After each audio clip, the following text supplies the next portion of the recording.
मुझे सिर्फ एक बात का जवाब चाहिए, मुझे कोई प्रोटोकॉल से मतलब नहीं। हम वहां गेट पर बैठेंगे हम, और इन निकम्मे अफसरों से वहां जनता के आगे जवाब मांगा जाएगा कि बताइए 1 साल का समय हो गया कि तुमने ये काम अभी तक क्यों नहीं किए, और अब शिकंजा कसा जाएगा। तो 1 लाख गोकुल सेतिया रोड़ा पाने वाला बहुत है, इनका छोरा है, सरस्याड़ों का इनका भाई है, ईंट से ईंट बजा देंगे निकम्मे अफसरों की। वहां पे इनको जवाब देना होगा। अगर मंत्री की गाड़ी के आगे, अगर मुख्यमंत्री की गाड़ी के आगे गोकुल सेतिया को लेटना भी पड़ा, अगर चंडीगढ़ की विधानसभा के गेट पे भी या अंदर विधानसभा के अंदर भी हमें मुर्दाबाद के नारे लगाने पड़े तो हम लगाएंगे, अपनी गिरफ्तारियां देंगे। 4 साल चूल हिला देंगे इन अफसरों की। 1 साल हमने दिया, शांतिपूर्वक तरीके से हमने निकाला, लेकिन अब 4 तारीख को दिशा की मीटिंग में रेल बांध देंगे ऐसे अफसरों की जिन्होंने मेरे सरसा का ये हाल कर रखा। हाउसिंग बोर्ड के जो फ्लैट हैं, हाउसिंग बोर्ड के फ्लैट को देखकर चुल्लू भर पानी में डूब मर जाना चाहिए इस सरकार के लीडरों को, जो यहाँ सिरसा के अंदर आके यहाँ पे लंबे लंबे अपनी बातें करके जाते हैं। कहेंगे इनके कुछ नेता कि जी गोलियों पे तो एनडीपीएस नहीं लगती, तो उसका कानून कौन बनाएगा? और क्या अमेरिका के राष्ट्रपति को लेकर आए कि यहाँ का कानून बनाओ, ये गोलियों को और जो टीके वाले नशे हैं इनको आप एनडीपीएस में डालो। 1 साल के करीबन आपने देखा कि सरकार का निकल चुका है, और सोशल मीडिया के ऊपर जिस प्रकार से पोस्टें चलती हैं कि किस विधायक की क्या परफॉर्मेंस रही, लोग भी हमारे पास आते हैं, अपने निजी कामों के लिए भी पूछते हैं, और जो हालात सिरसा के अंदर हुए पड़े हैं, हमारे गांवों की सड़कों को लेके, नालियों की सफाई को लेके, जोड़ों की सफाई को लेके, शहर के जो हालात हुए पड़े हैं, तो सिस्टम टोटल फेलियर की ओर है। सिरसा के अंदर एक इस प्रकार की राजनीति चल रही है कि किस प्रकार से एक ऐसा माहौल क्रिएट कर दो जिससे कि सारी चीज़ें एमएलए पे आएँ, और नो डाउट ये रिस्पॉन्सिबिलिटी भी एमएलए की बनती है। बट मैं आपके माध्यम से आज इसलिए आपको मैंने निमंत्रण दिया, आपका सबका स्वागत करता हूँ कि मैं अपनी बातें खुल के आप लोगों के आगे रख सकूं कि किस प्रकार से हमने प्रयास करे हैं। लेकिन ये गवर्नमेंट, जिसका मैं एक हॉस्पिटल के लिए मैंने धन्यवाद भी किया था, जो कि बड़ा लंबा संघर्ष केवल मेरा ही नहीं, सिरसा वालों का भी उसके लिए रहा था, अगर मैं उसके लिए धन्यवाद करना जानता हूँ तो इनके जो फेलियर हैं उसके लिए भी मेरी आवाज़ कोई दबा नहीं सकता। और मैं बड़ा स्पष्टवादी इंसान हूँ, मुझे जो हमारे काम करेगा उसका धन्यवाद करेंगे, और जो इस प्रकार से हमारे इलाके को अंधकार की ओर धकेलेगा तो उसके खिलाफ़ भी हम अपनी आवाज़ बुलंद करने में कोई कोर कसर नहीं छोड़ेंगे। आज मैं किसी भी राजनीतिक बात से हटके केवल और केवल मुद्दे की बात पे आज मैंने प्रेस कॉन्फ्रेंस बुलाई है। सबसे पहले आपको हम दिखाना चाहेंगे कि कितना बुरा हाल इस गवर्नमेंट का और प्रशासन का है, बिल्कुल निकम्मा प्रशासन। ये डी प्लान का काम जो हमने दिया था, इसके अंदर तकरीबन 17 ट्यूबवेल मैंने दिए थे, इनका बिल्कुल भट्ठा बैठ चुका है। तकरीबन इन्होंने 17 में से ये 6 ट्यूबवेल पास करने का काम किया, और ये आप लगा लो कि जब मैंने ये दिया था 17/5/2025, ये 17 ट्यूबवेल इसके अंदर मेंशन है सभी, और इन्होंने पास किए हैं केवल 6, जिनका अभी तक काम भी नहीं शुरू हुआ। उसके बाद वेंगी का आपको दिखाते हैं, जो कि एक एमएलए की ग्रांट, उसका अधिकार होता है कि किस प्रकार से देनी है। ये 2024 से 25 ये गाँव के अंदर जो जो जिम हमने लगवाने थे, ये आप देख लीजिए, ये जिम की लिस्ट जो है ये आपके सामने है। ये काम दिए को दूसरे महीने में 10वीं तारीख को ये हमने दिए थे, अभी तक भी इस पे किसी प्रकार की कोई भी कार्रवाई नहीं है। उसके बाद ऑटो मार्केट का कितना बुरा हाल, ऑटो मार्केट के अंदर आपने देखा कि हम डिप्टी कमिश्नर सिरसा से 4-5 बार मिल चुके हैं, उनको लेटर लिख चुके हैं कि जो 8-9 करोड़ रुपया पड़ा है ऑटो मार्केट का, आप उसको क्यों नहीं लगाते? जो वहाँ दुकानों की ऑक्शन वगैरह होनी है, आप उसको क्यों नहीं करते? 1 साल के करीब हो गया, ऑटो मार्केट के लोग नरक की ज़िंदगी व्यतीत कर रहे हैं, लेकिन ये प्रशासन सो रहा है। मैंने इसको विधानसभा के अंदर भी उठाने का काम किया।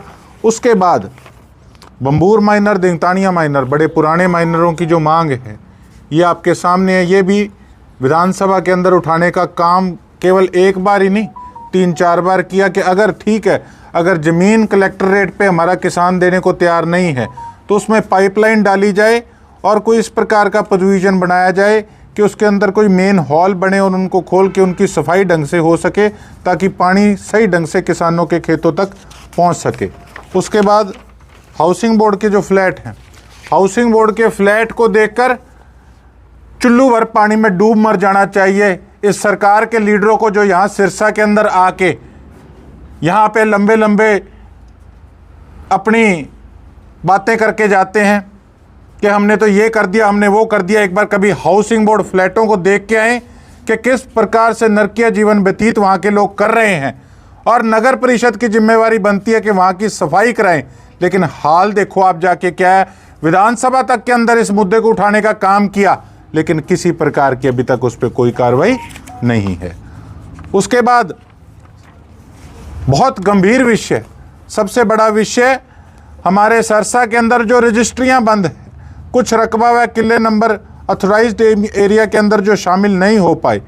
हमने कई बार रिक्वेस्ट करी, विधानसभा के अंदर भी उठाया कि उसका फिर से सर्वे कराया जाए और जो भी वहाँ पे किला नंबर है या मुरब्बा नंबर है वो रजिस्ट्रियाँ जो है उसको ऐड करके ऑथराइज्ड एरिया के अंदर रजिस्ट्रियाँ खोली जाएं, ताकि किसी के कोई घर पे कोई शादी है, किसी को कोई बीमारी है, तो अगला अपनी प्रॉपर्टी बेच के कम से कम वो खर्चा जो है वो निकाल सके।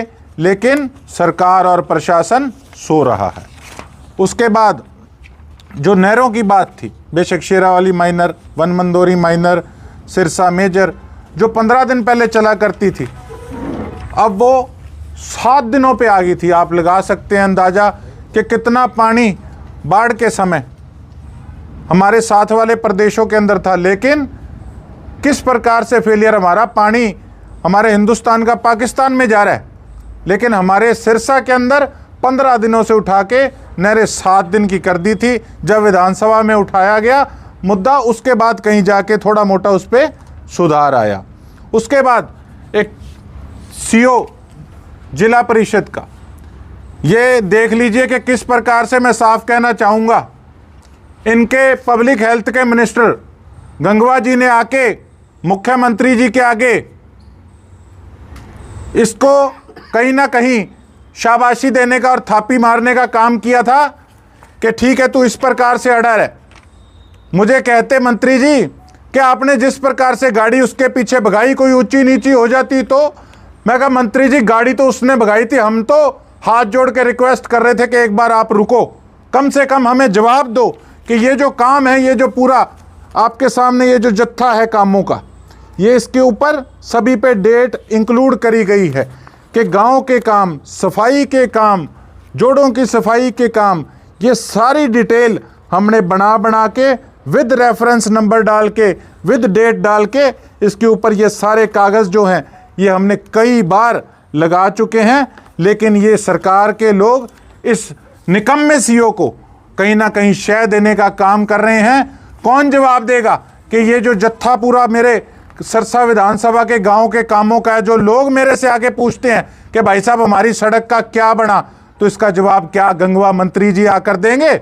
और मुख्यमंत्री जी कहते हैं उस पे कि कोई बात नहीं, आप पे आंच नहीं आएगी। क्या इस चीज की शाबाशी और इस चीज का इनाम मुख्यमंत्री जी आप इस निकम्मे अफसर को यहां पर आकर देके जा रहे हो कि हमारे गांव के अंदर मुख्यमंत्री जी कभी इस गंगवा मंत्री को साथ लेकर आओ और इससे पूछो, इसको दिखाओ कि किस चीज की शाबाशी तू इस अफसर को दे रहा है, जब हमारे इलाके के गांवों का भट्ठा बैठा हुआ है। इस कामों का कौन जवाब देगा, मुझे ये बता दो। इनका एडीसी अगर उसको कोई कंप्लेंट लिखते हैं कि आपका अफसर इस प्रकार से जवाब देता है कि मैं किसी का गुलाम नहीं लगा, तो पत्रकार साथियों के आगे एडीसी कहता है मेरे पास तो कोई शिकायत नहीं आई।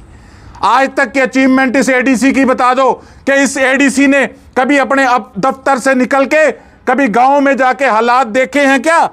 कभी इसने जाके जो कूड़े के डंप जे कॉलोनी के आगे, सब्जी मंडी के आगे, बस स्टैंड के आगे, जो डवाली रोड क्लब के आगे लगे हैं, कभी इस डीएमसी एडीसी जो एक ही व्यक्ति है, कभी इसने जाके हालात वहां पर देखे हैं क्या? क्या आपकी ड्यूटी क्या है और किस प्रकार से आप अपना कर्तव्य निभा रहे हो? जरा एडीसी साहब इस बात का मुझे जवाब दीजिएगा। उसके बाद काडा के अंदर आपको दिखाते हैं कि काडा के काम जो खाड़ों के हमने पाइपलाइनों के लिख के भेजे थे, इस पर भी अभी तक किसी प्रकार की कोई कार्रवाई नहीं है। ये विद रेफरेंस नंबर सभी काम गांव के हमने इस पे लिख कर इनको फ़ोन कर हम थक चुके हैं।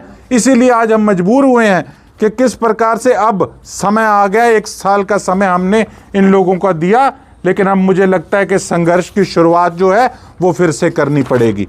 उसके बाद पब्लिक हेल्थ का आपको दिखाते हैं कि पब्लिक हेल्थ के काम आपने देखा कि किस प्रकार से बरसात जब आई तो जल भराव की स्थिति पैदा हो गई। हर व्यक्ति, कई अपोजिशन वाले, हर व्यक्ति नहीं सॉरी, कई अपोजिशन वाले फेक आइडिया बना के कहते थे अब कहाँ है गोकुल सेतिया, कौन से बीच पे है। मैं कहा जो पुराने लोग बीच पे थे उन्हीं कारण से आज सिरसा के ये हालात बने हुए थे। जो आप ये देखिए, जो सफाई के सीवरेज लाइनों के जो टेंडर होते थे, अब तक उसमें सफाई क्यों नहीं हुई? बिल्कुल पानी की निकासी ठप थी। मौके पे बुला के मशीनें लगवा के सीवरेज लाइनों की जो है वो टेम्परेरी सफाई कराई गई। अगर पहले 5 साल सफाई ढंग से सीवरेज सिस्टम की होती तो इस प्रकार से शहर का फेलियर नहीं होता था। हमने ये बाकायदा सारे वार्ड वाइज इनको काम जो हैं वो लिखकर भेजे थे कि कहाँ पे सीवरेज की लाइनें नहीं हैं। ये आपके सामने है। अपनी तरफ से जो एक एमएलए का कर्तव्य होता है, ये काम जो लोग 5 साल में करते हैं, हमने 1 साल के अंदर अपनी तरफ से सारा काम जो है वो करके दिया है। अब मार्केटिंग बोर्ड का आपको दिखाते हैं कि मार्केटिंग बोर्ड के अंदर जो सड़कें हैं वो हमने इनको लिख कर दी थी, उस पर भी अभी तक कोई कार्रवाई नहीं है। इसके 2-4 काम थे मार्केटिंग बोर्ड के। बिजली बोर्ड को आपको दिखाते हैं कि जो लाइनें, बड़ी लाइनें घरों के ऊपर से जो गुजर रही थी या मोहल्लों के अंदर जो लाइनें अभी तक जिनकी हालात जिनके बुरे थे वो हमने लिखकर भेजे। अभी तक वो भी सारे काम उसी प्रकार से, अगर कल को कि कोई वहाँ पे ट्रेजेडी हो जाती है, कोई इंसिडेंट हो जाती है, तो उसका जिम्मेवार आखिर फिर कौन होगा? उसके बाद डीसी साहब को हमने लिख के दिए थे काम। काली माता मंदिर के बाईपास डवाली रोड तक ग्रीन बेल्ट, इसको मंत्री जी से बात हुई और इनको रिक्वेस्ट की कि आप इसका प्रपोज़ल बनवाएं। अभी तक इस पे कोई कार्रवाई नहीं। आप जाके देखिएगा, काली माता के मंदिर से लेके और डवाली रोड बाईपास तक ग्रीन बेल्ट के नाम पे मजाक है।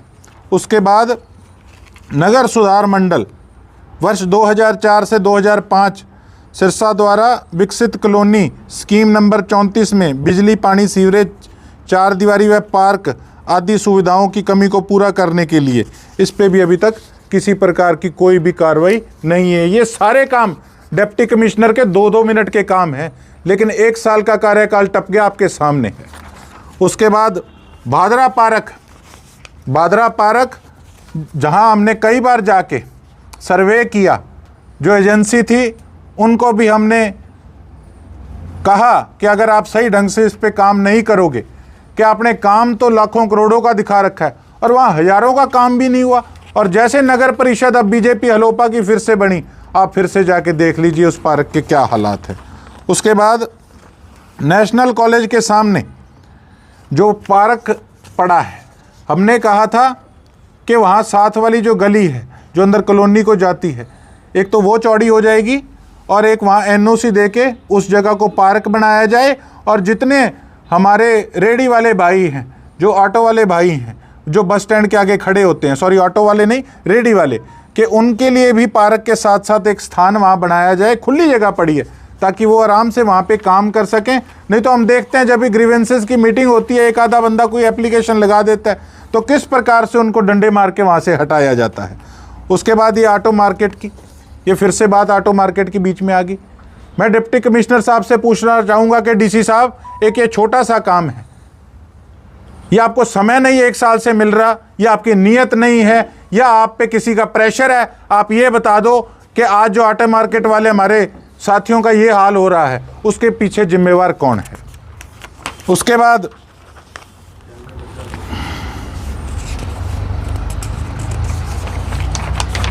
ये Khanna colony, MC colony, Govind Nagar, Khairpur, Agrasen colony, नहरी पानी उपलब्ध, पंप के क्षमता बढ़ाई जाए, बूस्टिंग स्टेशन की।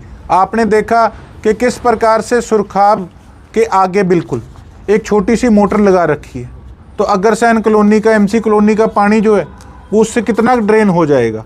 वो सारा खाले के थ्रू आपके टाउन पार्क के आगे सिटी फोटो स्टेट वाला जो एरिया है वहाँ तक ड्रेन होता है। छोटी मोटर लगवा रखी है और मौके पे खड़े होके वहाँ उनसे बड़ी मोटरें 2 लगवाई, तब कहीं जाके पानी ड्रेन हुआ। ये छोटी छोटी चीज़ें इन लोगों को नहीं दिखती। उसके बाद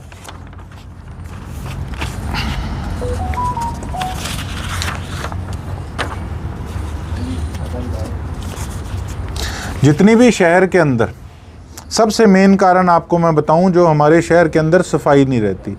जितनी भी सड़कें हैं, सड़कें और दुकानों के बीच में जितनी जगह है वो सारी कच्ची जगह है। उसको किस प्रकार से ये लोग पक्का कराएं, और अगर उसको पक्का नहीं करवा सकते तो कम से कम उस पर ग्रीनरी का काम करवाएं। ये भी मैंने 3-3, 4-4 बार डिप्टी कमिश्नर सिरसा से बात कर ली कि आप इसके लिए कोई ना कोई सिस्टम बनाओ। जब वहाँ मिट्टी नहीं रहेगी तो अपने आप साफ़ सफाई रहेगी। जो हमारे सफाई कर्मचारी भाई हैं वो सुबह भी लगे रहते हैं, शाम को भी लगे रहते हैं, लेकिन फिर भी सफाई नहीं होती। और सफाई वो हो ही नहीं पाएगी जब तक वो जगह पक्की नहीं होगी, या जब तक वहाँ पे ग्रीनरी नहीं होगी, घास नहीं होगी, तो वो जगह किस प्रकार से हमारे शहर के अंदर सफाई रहेगी। ये सबसे गंभीर चीज़ है, मैं ये समझता हूँ। तो ये मेन जो चीज़ें थी आपको हमने बताई, लेकिन इस पे किसी प्रकार की अभी तक कोई कार्रवाई नहीं है। शहर की गलियां, ये हमने जो लिख के दी थी, इसके अंदर काफ़ी गलियां अब जो वापस से इन्होंने टेंडर जो किए हैं उसके अंदर हमारी लिस्ट वाले भी काफ़ी काम इसके अंदर हैं। चलो देख दिखा के कर लो, मैं तो ये कहता हूँ, लेकिन उसको ढंग से कराओ। अब एक ही ठेकेदार पूरे शहर का मालिक बना हुआ है, नगर परिषद का मालिक बना हुआ है। क्या उस ठेकेदार के अलावा किसी और में काबिलियत नहीं है? जब पता है कि सारे शहर की सड़कें उसी ठेकेदार ने बनाई थी और सारी सड़कें टूट रही है, लेकिन फिर भी उसको ब्लैकलिस्ट करने की जगह फिर सारे टेंडर उसी को दिए जा रहे हैं। तो ये शहर के लोग अच्छे से समझते हैं कि नगर परिषद में आखिर चल क्या रहा है। अब कोई भी आदमी छोटे से काम के लिए भी अगर नगर परिषद के अंदर जाता है तो किस प्रकार से गेट से उससे बाहर खोखों से पैसे मांगने शुरू हो जाते हैं। क्या ये बीजेपी और हलोपा के लीडरों को पता नहीं है कि हमारी नगर परिषद के अंदर आखिर चल क्या रहा है? जब देश में प्रदेश में आपकी सरकार है, नगर परिषद आपकी है, नगर परिषद के आप मालिक हो, शहर की डेवलपमेंट के आप मालिक हो, तो फिर भी ये हालात हैं, तो इसका जिम्मेवार कौन है साथियों? उसके साथ साथ एक नशे पे, ये मैं डिस्क्लोज़ नहीं करूँगा आपके आगे, लेकिन क्योंकि इसके अंदर जो हमने अड्डे हैं वो सारे दिए थे कि कहाँ कहाँ पर चिट्टा बिक रहा है। ये इसका कुछ जो डिटेल है ये आपके सामने है। मैंने जो अड्डों की डिटेल एसपी साहब को दी थी ये आपके सामने है। इसकी जो डिटेल आई है आप सुन के हैरान हो जाएंगे। ज़्यादातर अड्डों की ये डिटेल आई है कि तलाशी ले ली गई है और वहाँ पे किसी प्रकार की बरामदगी नहीं हुई है। युवा मर रहे हैं, परिवार उजड़ रहे हैं, अंधकार की ओर हमारी यंग जनरेशन जा रही है। जब चुनाव आता है तो कहते हैं युवा रीढ़ की हड्डियां, सिर्फ केवल क्या नारे लगाने के लिए। उनको बचाएगा कौन? और बताते हैं बरामदगी हुई नहीं, छापे हमने मार लिए हैं। मैं तो इनको कहता हूं कि आप ड्यूटी लगाओ, एक यहाँ पे कोई कमेटी गठित करे सरकार, मुझे साथ रखें, मैं खुद जाके छापे पड़वाऊंगा, लेकिन मंशा हो तो काम हो। अब मंशा ही ना हो तो फिर तो यही होगा कि हमने तलाशी ले ली थी और वहाँ पे कोई बरामदगी नहीं हुई। और फिर खुद ही कहेंगे इनके कुछ नेता कि जी गोलियों पे तो एनडीपीएस नहीं लगती, तो उसका कानून कौन बनाएगा? और क्या अमेरिका के राष्ट्रपति को लेकर आए कि यहाँ का कानून बनाओ, ये गोलियों को और जो टीके वाले नशे हैं इनको आप एनडीपीएस में डालो? बॉर्डर का एरिया है मेरा सिरसा, कौन बचाएगा, इसका जिम्मेवार कौन है, इस चीज़ का जवाब सरकार के नेता और हमारे अधिकारी दें। उसके साथ साथ बाकी आपके सामने है कि जो भी बाईपास फाटक, वहाँ के जो पुल के निर्माण की बात थी, जो अंडरपास की टाउन पार्क के पास बात थी, एक साल के करीब हो गया, काम जो था वो ठप था। एक पब्लिक हेल्थ ने केवल एनओसी देनी थी। कितनी बार फाटक बंद होता है दिन के अंदर, कितने हजारों लोग वहाँ पे घंटा घंटा खड़े रहते हैं। तो क्या प्रशासनिक अधिकारियों को ये दिखता नहीं? क्या एक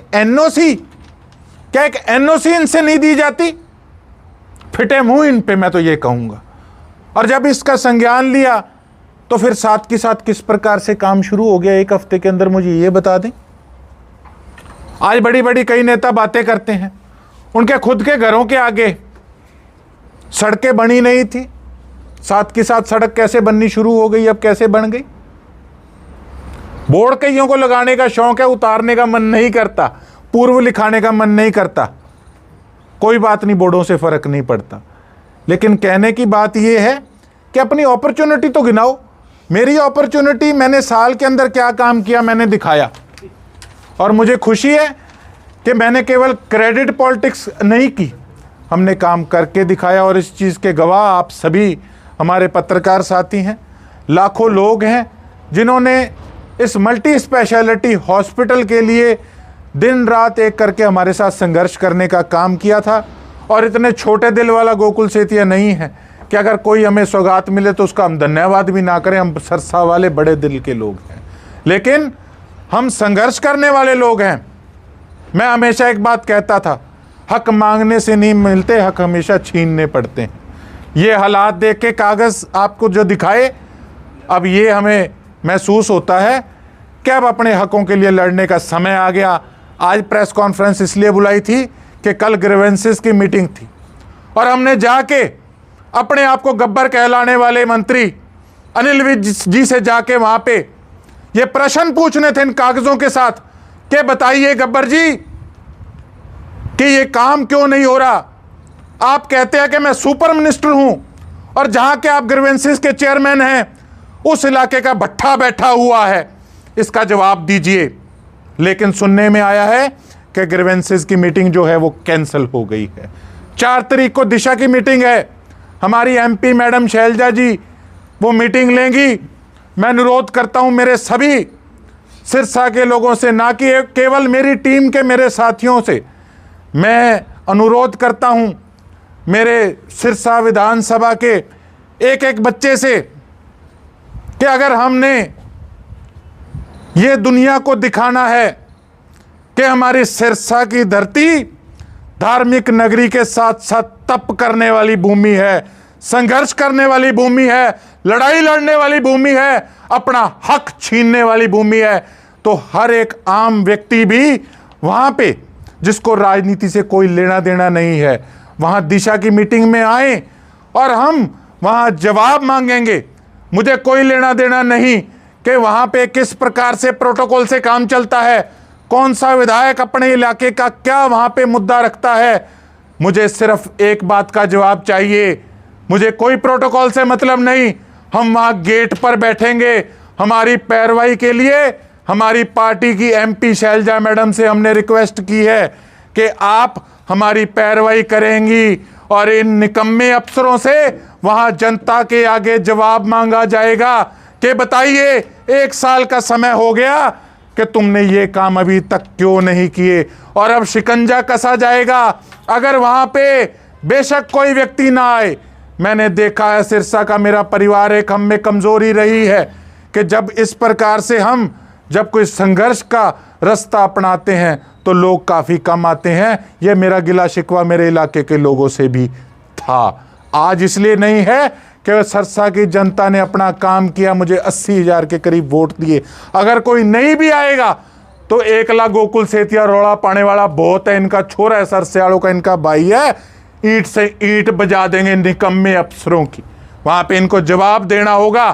अगर मंत्री की गाड़ी के आगे, अगर मुख्यमंत्री की गाड़ी के आगे गोकुल सेतिया को लेटना भी पड़ा, अगर चंडीगढ़ की विधानसभा के गेट पे भी या अंदर विधानसभा के अंदर भी हमें मुर्दाबाद के नारे लगाने पड़े तो हम लगाएंगे, अपनी गिरफ्तारियां देंगे। 4 साल चूल हिला देंगे इन अफसरों की। 1 साल हमने दिया, शांतिपूर्वक तरीके से हमने निकाला, लेकिन अब 4 तारीख को दिशा की मीटिंग में रेल बांध देंगे ऐसे अफसरों की जिन्होंने मेरे सरसा का ये हाल कर रखा है। साथियों, गोकुल क्या मानते हैं? जी, मानना यही है कि इनकी नीयत नहीं, इनकी नीति नहीं। अब ये कहते हैं कि विधायक ने क्या किया। विधायक तो सारा दिन सरसा रहता है। क्या ये डिफरेंस पहले में और अब में कम है क्या? और जो मेरे कागजी काम जो आपको दिखाए, एक एमएलए की जो पावर होती है, हम किसी के पीछे डंडा लेके नहीं पड़ते, हम अपनी कलम से काम करते हैं। कलम से हमने काम किया, लेकिन इन अफसरों की परफॉर्मेंस 0 है। हम तो कोई काम नहीं करता तो हम उसके दफ्तर तक पहुंचते हैं और आम व्यक्ति के साथ भी पहुंचते हैं जिसकी सुनवाई कोई नहीं करता। अब लोग मुझसे आके जवाब मांगते हैं कि बताइए, हमने आपको सड़क का लेटर दिया था, उसका क्या बना? पर कहते हैं जी हमारे पास तो बजट ही नहीं है। डी प्लान जो हमारा अधिकार है, 16-17 ट्यूबवेल दिए, हमारे पास तो बजट ही नहीं है, केवल 6 ट्यूबवेल, और वो भी काम नहीं शुरू हुआ। वेंगी के दिए, जिम युवा पूछ रहे हैं, वो कहते हैं कि शायद विधायक की नीयत नहीं आ रही। मैंने तो अपने कोटे से जो मेरा बनता था वो मैंने दिया, अभी तक उस पर टेंडर नहीं लगा। तो बताइए, अब जो एक नया सिस्टम आया नई वेंगी ग्रांट के लिए, उसके अंदर 50 लाख के करीब हमने संस्थाओं को देने थे।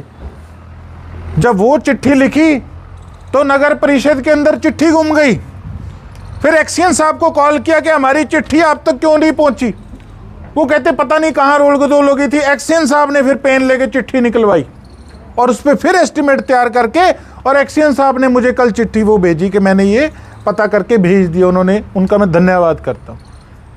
लेकिन ये चिट्ठियाँ रोक कौन रहा है? ये काम क्यों नहीं हो पा रहे हैं? और जिस पे पैसा नहीं लगना, जिससे आप ये लगा लो कि इनकम जनरेट होनी है। ऑटो मार्केट 8-9 करोड़ रुपया लगा तो डीसी साहब उसको क्यों नहीं अप्रूवल दे रहे? जहां ऑक्शन होनी है दुकानों की, उसकी ऑक्शन क्यों नहीं करवा रहे? इन चीजों का जवाब मुझे चाहिए। गोकुल कामों को रोका जा रहा है इस हिसाब से, तो समझ से बाहर है भाई साहब कि पहले कोई ध्यान देने वाला नहीं था, होते ही नहीं थे काम। और आज हम लिख लिख के थक जाते हैं तो अफसर कहते हैं हम आपके गुलाम नहीं हैं। अरे गुलाम तो तुम हो, तुम जनता के गुलाम हो, और गुलाम हम भी जनता के हैं। काम तो करना पड़ेगा, और काम नहीं करोगे तो 4 तारीख को अब देखूंगा वहां पे दिशा की मीटिंग के अंदर। तो अगला कदम क्या होगा? अधिकारी काम नहीं कर रहे, कामकाज में डंगा लगा रहे हैं, तो गोकुल सेतिया आप क्या करेंगे? गोकुल सेतिया तो आप पत्रकार साथियों के माध्यम से अपनी आवाज़ को बुलंद करने का काम करेगा, और आपसे उम्मीद करेगा कि आप देश हित में, प्रदेश हित में, इलाके के हित में, जनहित में जो मेरी बातें कही गई हैं उस आवाज़ को बुलंद करने का काम करेंगे, ताकि ये जो कुछ बहरे सरकार के जो नेता हैं उन तक ये बात पहुँचे, इनके कोई जूरेंगे, ताकि ये कोई उस पर एक्शन लें, उस पर कोई काम करें। गोकुल, आप कह रहे हैं सरकार पे जूरेंगे, लेकिन मुख्यमंत्री तक को ये कहना पड़ रहा है कि मैं डमी नहीं हूँ। मुझे उस चीज़ से कोई लेना देना नहीं। तो आप कैसे करवा पाएंगे? किसी ने क्या पूछा या किसी ने क्या कहा, मैं तो एक चीज़ जानता हूँ कि मुख्यमंत्री सर्वे सर्वा प्रदेश के होते हैं। इसमें कोई किंतु नहीं, इसमें कोई परंतु नहीं। और अगर भारतीय जनता पार्टी ये नारा देती है कि सबका साथ सबका विकास, तो मेरा क्या सरसा किसी और प्रदेश का हिस्सा है क्या? तो मेरे इलाके की इस प्रकार से इग्नोरेंस क्यों है, ये बता दीजिए। गोकुल, सारे शहर नशे को लेकर नए एसपी से भी मिले हैं आप? नहीं, अभी एसपी साहब से मुलाकात नहीं हुई है। मेरी उनसे फ़ोन पे बात हुई थी, आज मैंने उनसे मिलने जाना है। और उनकी जो उन्होंने मुझे बात कही, मेरे कहने से पहले कि विधायक जी आपकी जो लिस्ट थी वो मैंने फिर से गो थ्रू करी है, और अब हम नया मिशन चलाएंगे नशे को ख़त्म करने के लिए। और आप देखेंगे किस प्रकार से इनको हम सलाखों के पीछे देते हैं जो हमारी युवा पीढ़ी को बर्बाद करने का काम कर रहे हैं। तो कहीं ना कहीं उनके आते ही ये बात जो उन्होंने कही, उससे कहीं ना कहीं हमें भी खुशी हुई कि कोई अफसर खुद इस चीज़ को महसूस कर रहे हैं और हमें इस बारे में खुद चर्चा कर रहे हैं कि अब हम हालातों को बदलेंगे।